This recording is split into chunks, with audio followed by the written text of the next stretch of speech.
Children develop very quickly during their early years. Parents or guardians have the largest burden of care at that time, but as a childcare worker, you too have huge responsibilities. The National Occupational Standards in Children's Care, Learning and Development have set out 3 fundamental principles and 9 values that you must adopt and then follow at all times. But what is the difference between a principle and a value? A principle is a fundamental assumption, rule or code of conduct that underpins our everyday life. In childcare, you must follow these 3 principles.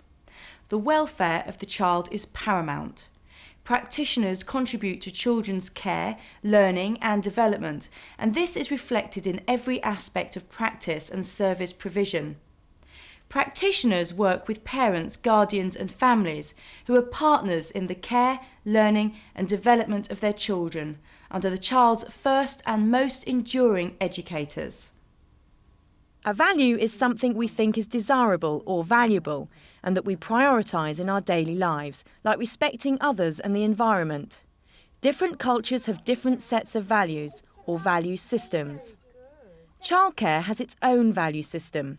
The values are putting the child first, celebrating diversity, equality of opportunity, keeping children healthy, keeping children safe, prioritising self-esteem, confidentiality, working with other professionals, reflecting and searching for improvement.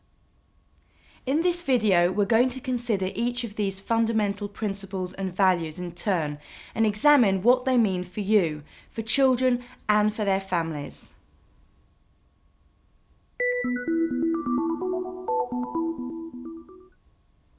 The first principle is the welfare of the child is paramount. What this means is that your practice must always focus on the needs of the child.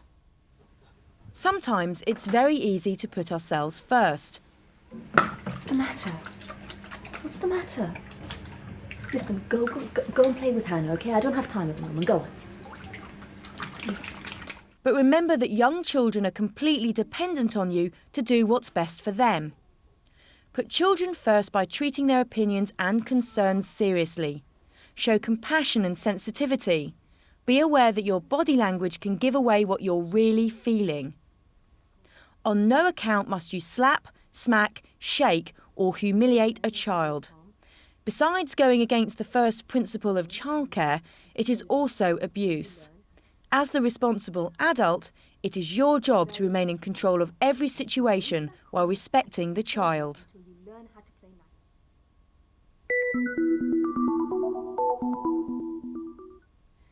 The second principle of childcare is practitioners contribute to children's care, learning and development, and this is reflected in every aspect of practice and service provision.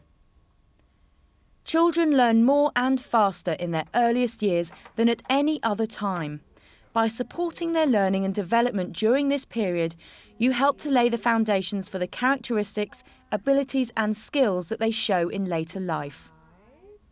There is a very clear difference between development and learning. Development is the general way in which a child functions. For example, Kirsty is 2 and can run and jump, but she can't hop or skip yet. Kirsty's development is spontaneous. In other words, she shows new skills without any help. Every child will develop at a different pace. You should learn about all stages of development so that you can encourage and stimulate the children with activities that are just right for them. Children should be offered a range of experiences and activities which support all aspects of their development. Unlike development, learning is provoked.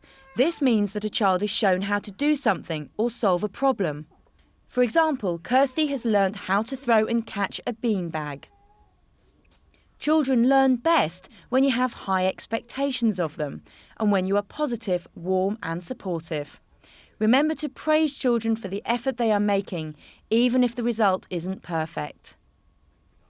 The care, development and learning of children are interwoven. The experience you offer in the setting should therefore build on what children already know and can do. It should encourage a positive attitude and an enthusiasm to learn. It should also protect children from early failure.